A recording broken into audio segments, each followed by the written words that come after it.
Hero அங்கே இருக்காரு அப்படின்னு சில பேர் தயக்கத்தோட அப்படியே தூரமாக இருந்துருவோம். பட் வித்தார்த்தை வந்து எப்போ பார்த்தாலும் போய் பேசணும்னு தோணும். ஏன்னா நம்மள ஒருத்தராக தான் வந்து அவரை பார்க்குறோம். அவருடைய வெற்றியை வந்து மக்கள் அவங்களுடைய வெற்றியாக வந்து கொண்டாடுவாங்க சார். ஸோ உங்களுக்கு மிகப்பெரிய வாழ்த்துக்களை சொல்லிட்டு சாருக்கு ப்ரிப்பேர் பண்ணி வச்சதை பேச விடல, நீங்களே பேசுங்க சார். இங்கே ப்ரிப்பேர் பண்ணி பேசலாம் முடியாது, என்ன டைம் ஆயிடுச்சான். மேடையில் வந்திருக்கும் திரையுலக பெரியவர்களுக்கும் இங்கே வந்திருக்கும் பத்திரிகை ஊடக நண்பர்களுக்கு அனைவருக்கும் என்னுடைய பணிவான காலை வணக்கம். லாந்தர் எம் சினிமாஸ் சாஜி அவரோட வந்து விடியுமுறை காத்திரு அப்படிங்கிற ஒரு படத்தில் நடித்தேன். அந்த படத்துக்கு உள்ளே போகிறதுக்கு மெயின் காரணம் என்னென்னா, இங்கே இருக்கிறாங்களே அந்த டீம்ஸ், முண்டாசுப்பட்டி ராம் அவங்களுடைய நண்பர்கள் இவங்கெல்லாம் அந்த இதுலேருந்து வந்ததுனால ஃபஸ்ட்டு கதை கேட்டேன். கதை ரொம்ப பிடிச்சிருந்தது.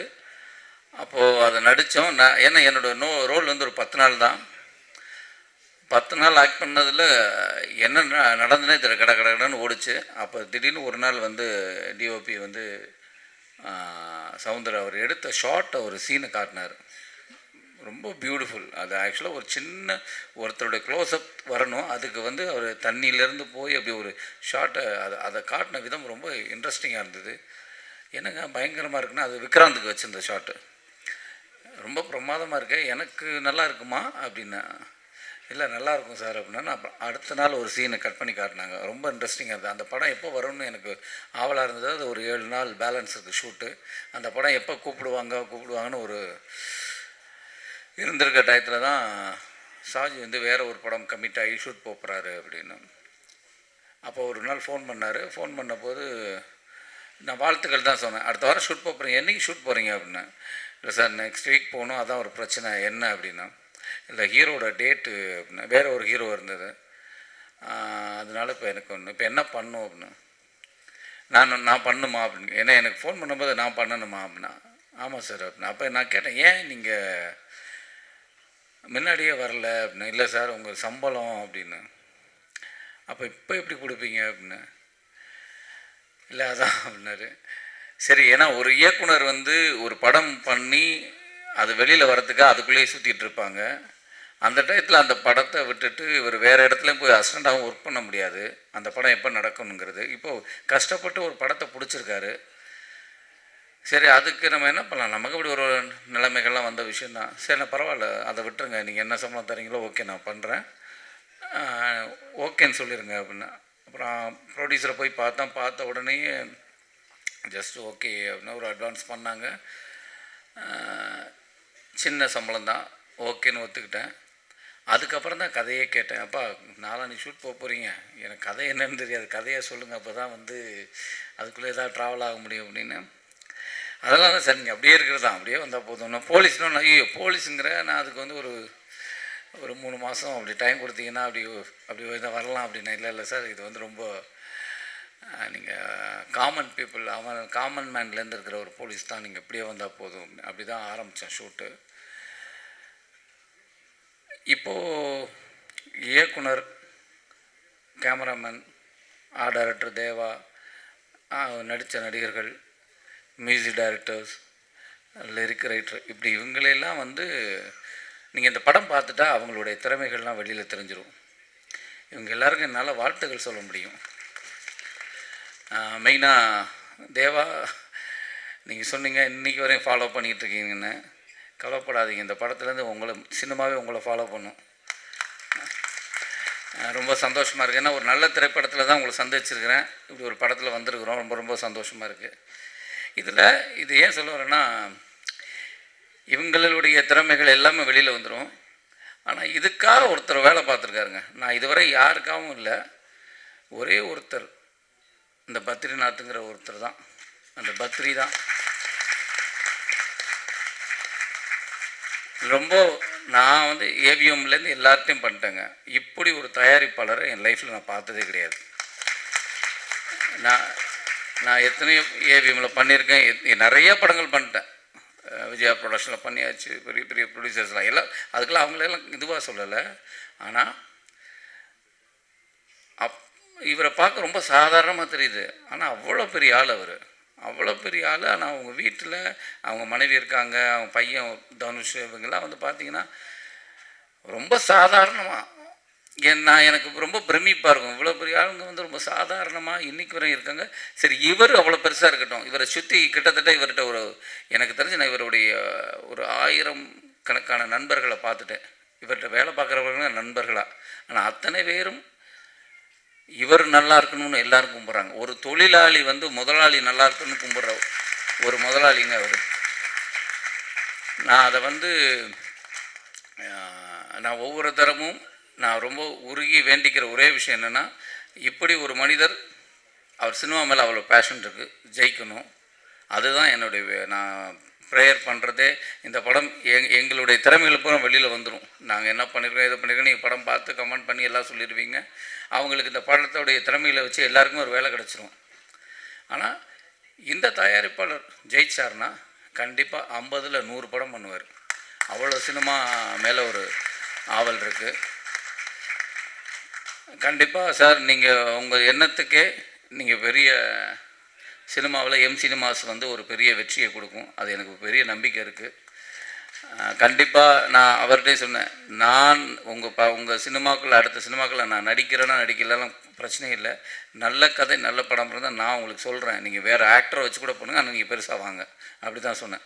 நான் வந்து டக்குன்னு இப்படி ஒருத்தரை அவர் வச்சு பண்ணணும் அப்படிங்கிறதான் இல்லை. இந்த சினிமா அவருடைய எண்ணம், அவர் பெருசாக வரணும். இந்த சினிமாஸ் மிகப்பெரிய வெற்றி அடைய எல்லாம் வல்ல இறைவனை தான் நான் கேட்டுக்கிறேன். உங்களோட வாழ்த்துக்களோட என் உரையை முடிச்சுக்கிறேன். டைம் ஆயிடுச்சுன்றாங்க, நிறையா சொன்னால். அப்புறம் இதில் இருக்கிற பங்கெடுத்த மெயினாக வந்து எனக்கு பிடித்த இயக்குனர்கள்லாம் எங்கே இருக்கீங்க? ரவி சார், ஆக்சுவலாக அவர் சொல்லணும், ராமு, ரவி, அப்புறம் சங்கர் 3 பேர் தான் முண்டாசுப்பட்டி அந்த ஒரு ஷார்ட் ஃபிலிமை பார்த்து வர சொன்னால் 3 பேரும் வந்திருந்தாங்க. ஆனால் இந்த 3 பேருமே இன்றைக்கி ஒரு இயக்குநர்களாக இருக்கிறாங்க, அதுவும் மிகப்பெரிய இயக்குநர்களாக இருக்காங்க. அன்றைக்கி பார்த்தவங்க தான் அப்படியே தான் இருக்காங்க, நானும் அப்படியே தான் இருக்கேன். அந்த ஃபோட்டோ இப்போயும் பார்த்துட்டு இருக்கிறேன். நாங்கள் 3 பேரும் எங்கள் வீட்டில் வச்சு ஒரு ஃபோட்டோ எடுத்தோம். 3 பேர்கிட்டே மாற்றம் இல்லை, ராமுட்ட தான் லைட்டாக மாற்றம் இருக்குது, கொஞ்சம் முடியெல்லாம் நிறைய வளர்ந்துருக்கு, மித்தபடி அப்படியே தான் இருக்கிறோம். உங்களுடைய நண்பர் படம் எடுத்திருக்காரு, அதுக்கு தேடி வந்தீங்க பாருங்கள், இந்த அது ரொம்ப சந்தோஷமாக இருக்குது. இங்கே வந்து அத்தனை இயக்குனருக்கும் என்னுடைய மிகப்பெரிய நன்றி. உங்கள் ஆசீர்வாதத்தோடு இந்த படம் துவக்கட்டும், நடக்கட்டும். நன்றி, தேங்க்யூ. ரொம்ப நன்றி சார். லாந்தர் திரைப்படத்தை வாழ்த்த வந்திருக்கும் அயலான் படத்துடைய இயக்குனர் திரு ரவிக்குமார் அவர்களை பேசுமாறு அழைக்கிறோம். ஹீரோயினா நடித்திருக்கக்கூடிய ஸ்வேதா டாரதி அவர்களை பேசுமாறு அழைக்கிறோம்.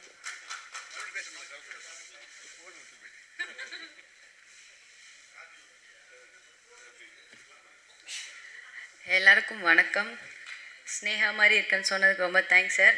எங்கள் அப்பா எப்பவுமே என்னதே சொல்லிகிட்டு இருப்பார், ஸ்னேகா மேம் மாதிரி இருக்கீங்கன்னு. Thank you sir. லாந்தர் இரவின் அடையாளம், இது எனக்கு கெரியரையும் தாண்டி எனக்கு நிறைய நல்ல மனுஷங்களை தந்திருக்கு. இந்த படம் என் வாழ்க்கைக்கு ரொம்ப பெரிய நிறைய நல்ல மனுஷங்களெல்லாம் தந்திருக்கு. அதுக்கு ரொம்ப பெரிய தேங்க்ஸ். ஃபஸ்ட் தேங்க்ஸ் நான் வந்து நிக்கில் முருகன் சார் கிட்டேருந்து ஸ்டார்ட் பண்ணணும்னு நினைக்கிறேன். அவர் இல்லைன்னா நான் இந்த மேடையில் இல்லை, அவர் இன்ட்ரடியூஸ் பண்ணலன்னா எனக்கு இந்த லாந்தர் கிடச்சிருக்காது. So thanks to Nikhil Murugan sir. I will be always thankful and grateful to you sir. அவர் எல்லா இன்டர்வியூவில் நான் சொல்லுவேன்னு சொல்லிட்டு இப்போ பின்னாடி போயிட்டாருன்னு நினைக்கிறேன். Thank you sir. எங்கே இருந்தாலும் அந்த தேங்க்ஸ் உங்களை வந்து சேரும். நெக்ஸ்ட்டு சாஜி சலீம் சார், எனக்கு நான் போய் ஆஃபீஸில் பேசும்போது எனக்கு என்ன நரேட் பண்ணாங்க. நான் ஒரு தயக்கத்தில் இருந்தேன், சார் ஒரு தயக்கத்தில் இருந்தார். எனக்கு கேரக்டர் கிடைக்குமா அப்படின்ற தயக்கத்தில் இருந்தேன். சாஜி சாருக்கு இந்த கேரக்டருக்கு சூட் ஆவாங்களா அப்படின்ற தயக்கத்தை தாண்டி அந்த கேரக்டரில் ஒரு நரேஷனில் ஒரு ப்ராப்ளம் போயிட்டு இருந்துச்சு, அதனால் சாருக்கு தயக்கம் வந்தது. So thank you sir, thank you for giving me Jaanu. Thank you so much sir. Cinema productions சொல்லும் போது எனக்கு ரொம்ப சந்தோஷமாக இருக்குது. ஃபஸ்ட் டைமாக இந்த மாதிரி ஒரு ப்ரொடியூசர்ஸ் கிடைச்சிருக்கிறதுக்கு நான் ரொம்பவே கொடுத்து வச்சுருக்கணும். Vishnu sir, Badri sir and Ganesh sir, ரொம்ப தேங்க்ஸ். இந்த மாதிரி ஒரு ப்ரொடியூசர்ஸ் நெக்ஸ்ட் யாருக்காவது கிடைக்குமான்னு எனக்கு தெரில, எனக்கு கிடச்சிருக்கு. ரொம்ப தேங்க்யூ சார். அண்ட் தென் ஞான சௌந்தர் சம்சான், நான் அப்படி தான் கூப்பிடுவேன் அவரை. எனக்கு ஃபஸ்ட்டு எல்லாரு கூடயுமே அவ்வளோவா பாண்டிங் இல்லை. ஃபஸ்ட்டு நியூ டீம் அப்படின்ற மாதிரி தான் இருந்தது. டைரக்டர் சார் கூட வைப் கனெக்ட் ஆகிறதுக்கு முன்னாடி எனக்கு சம்சான் கூட நல்ல வைப் கனெக்ட் ஆகிடுச்சு. க்யூட்டி பை அவர் அந்த மாதிரி தான் இருக்கும். Set was so jolly. சம்சான் இருந்தால் நல்லா டைம் போயிடும். டைரக்டர் சார் இப்படி அப்படி ஒரு கண் சிமிட்டுற நேரத்துக்குள்ளே ஃப்ரேமிங் பண்ணி லைட்டிங்லாம் பண்ணிடுவார். ஸோ அந்தளவுக்கு அவங்களுக்குள்ளேயும் ஒரு நல்ல காம்போ பாண்டிங் இருக்குது. நிஜமாக தான் சார், நிஜமாக தான். கண் சிமிட்டுற நேரத்துக்குள்ளே லைட்டிங் பண்ணுவார் இந்த டிஓபி. நெக்ஸ்ட் எல்லாரும் இந்த டிஓபிக்கு வாய்ப்பு கொடுங்க. Next assistant directors Karthi bro, Vinodhini, Ganesh bro, மிச்ச எல்லா அசிஸ்டன்ட் டைரக்டர்ஸுமே ரொம்ப தேங்க்ஸ். டைரக்டருக்கு அசிஸ்டன்ட் டைரக்டர்ஸ் ரொம்ப சப்போர்ட்டிவாக இருந்தாங்க. டிஓபி எப்படி கண் சிமிட்டுற நேரத்துக்குள்ளே மாற்றுவாரோ அந்த மாதிரி அப்படின்றதுக்குள்ளே எல்லா அசிஸ்டன்ட் டைரக்டர்ஸும் நெக்ஸ்ட்டு ப்ரிப்பேர் ஆகிடுவாங்க. அந்த மாதிரி போனதுனால தான் எங்களால் 23 டேஸில் முடிக்க முடிஞ்சது. So thanks, big thanks to directors. And hero of the show Praveen bro, உங்கள் மியூசிக்கு நான் பெரிய ஃபேன் ஆகிட்டேன். நான் தான் ஃபஸ்ட்டு ஃபேன் அப்படின்னு நீங்கள் வச்சுக்கலாம். ரொம்ப thank you sir. And lyricist Deva bro and Umadevi மேம்க்கு பெரிய தேங்க்ஸ். இவ்வளோ தூய தமிழில் நல்ல வார்த்தைகளோட பாட்டு கொடுத்ததுக்கு ரொம்ப ரொம்ப பெரிய தேங்க்யூ. அயல்பிறை எனக்கு பர்சனல் ஃபேவரட். ஒரு நாளைக்கு 10 துறைக்கு மேலே நான் கேட்டுருவேன். அந்தளவுக்கு எனக்கு ரொம்ப பிடிச்சிருக்கு. Thanks to Sakthi Sri mam too. And then Vipin and Sahana. Sahana கூட எனக்கு காம்போ இருந்துச்சு. But no option Vipin. நம்ம நெக்ஸ்ட் படம் கண்டிப்பாக பண்ணுறோம். Okay, thank you everyone. And media friends, நீங்கள் இல்லைன்னா நாங்கள் இல்லை. தேங்க்யூ. எங்களுக்கு எல்லாரும் சப்போர்ட் கண்டிப்பாக கொடுப்பீங்கன்னு நம்புகிறேன். லாஸ்ட்டாக ஒன்று சொல்லணும்னு நினைக்கிறேன். என் ஃபேமிலி சரௌண்டிங்ஸ் எல்லாருமே நீ எப்படி வரப்போகிற, உனக்கு ஒரு பேக்ரவுண்டே கிடையாது, சினிமா பேக்ரவுண்டே உனக்கு இல்லை, நீ எல்லாம் எங்கேருந்து ஹீரோயின் ஆக போகிற அப்படின்னு சொல்லியிருந்தாங்க. அப்படி கேட்டவங்க இன்னைக்கு எப்போ படம் ரிலீஸ் ஆகுது, எனக்கு டிக்கெட் கிடைக்குமா அப்படின்ற மாதிரி கேட்குறாங்க. கண்டிப்பாக டிக்கெட் கிடைக்கும். ஜூன் 21 படம் ரிலீஸ் ஆகுது. எல்லாரும் படம் பார்த்துட்டு எங்களுக்கு சப்போர்ட் கொடுங்க. தேங்க்யூ, வணக்கம். ஒரு நிமிஷம் சரவணன் சார், ஸ்டில் சார்.